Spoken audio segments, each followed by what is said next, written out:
കാണണ്ട തന്നെയാ. ഇവിടെ മുതൽ കണ്ടോ, ഇതാ ഹൈലൈറ്റ്. അംബാസഡർ 800 ആയി. ഇതാരാ യുദ്ധഭൂമിയിൽ ഒരു പുതിയ ഭടൻ? അംബാസഡർ 800 ആയി.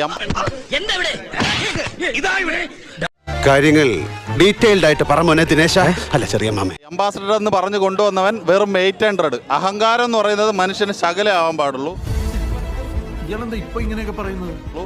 മോഹൻലാൽ എന്ന് പറയുന്ന ഇത്രയും വലിയ മനുഷ്യനെ കൊണ്ടുവന്ന് വെറും 7 ഡയലോഗാണ് അവൻ പറയിപ്പിച്ചിരിക്കുന്നത്. വെറും 7 ഡയലോഗ്. ഇവന് ബുദ്ധി ഉണ്ടെന്ന് എനിക്ക് ഇപ്പൊ തോന്നുന്നു.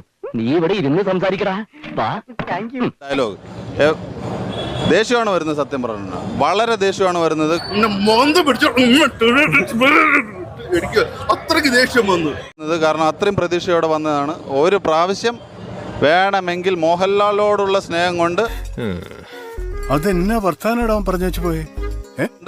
അമീർ ഖാനെ മറ്റവനെ മറിച്ചവനെ ലാസ്റ്റ് ഒരുത്തനെ കൊണ്ടുവന്നു. ആരാണെന്ന് പോലും അവനെന്നെ അറിയാമോ എന്തോ അത് ആരാണെന്ന്. കാരണം ഭയങ്കര ഡിസപ്പോയിന്റഡ്. ഭയങ്കര ഇത്രയും ഇപ്പൊ പഴയ സ്റ്റാൻഡേർഡ് ഇല്ല. അലമ്പായി പോയി സാറേ, ഭയങ്കര അലമ്പായി പോയി. ഇത്രയും ഹൈപ്പിൽ കൊണ്ടുവന്ന് അംബാസഡർ ആണ്, മറ്റേതാണ് ഇന്ത്യയുടെ ട്രെയിനാണ്, ഇന്ത്യൻ സിനിമയുടെ ട്രെയിനാണ്, ഇന്ത്യൻ സിനിമയുടെ അംബാസഡർ എന്ന് പറഞ്ഞവർ 800 ക്വാളിറ്റി പോലും ഇല്ല. ആരും പറയാത്തൊരു കാര്യം ഇയാള് നിന്റെ മുഖത്ത് നോക്കി അറിയാതെ പറഞ്ഞു പോയപ്പോ അതും നിനക്ക് വേണ്ടെന്നു. അഹങ്കാരം എന്ന് പറയുന്ന പൃഥ്വിരാജ് ആണെങ്കിൽ ഏവനാണ്. അഹങ്കാരം ശകലം കാണിക്കും. നിർത്തി അങ്ങ് അവമാനിക്കുവാണെന്നേ. ഇതേപോലുള്ള ഒരു മനുഷ്യനെ കൊണ്ടുവന്ന് മറ്റേ പരിപാടി ചെയ്യണം. 5 ഡയലോഗാണ് ആ മനുഷ്യനെ കൊണ്ട് പറയിപ്പിച്ചത്. 5 ഡയലോഗ്. അത് കഷ്ടായി പോലോ. ആര് ഇന്ത്യൻ മലയാള സിനിമയെ ഉദ്ധരിക്കാൻ വേണ്ടി നടക്കണ പന്ന കർത്താവിന്റെ നാമത്തിൽ ബാക്കി പറയരുത്. അത്രയല്ല 5 ഡയലോഗാണ് അദ്ദേഹത്തിനെ കൊണ്ട് പറയിപ്പിച്ചത്. 5 ഡയലോഗ്. അത് ഇത്ര കഷ്ടായി പോയിട്ടോ.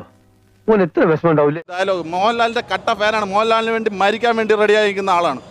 അത്ര വലിയ ബന്ധങ്ങളിലേക്ക് പോണോ ശിവൻകുട്ടി? റേഷൻ കട മറന്ന് മണ്ണെണ്ണ. അയാളെ കൊണ്ട് 5 ഡയലോഗ്. ആര്യവൻ മലയാള സിനിമയുടെ അംബാസഡർ ആവാൻ നടക്കണം അവനാണ്.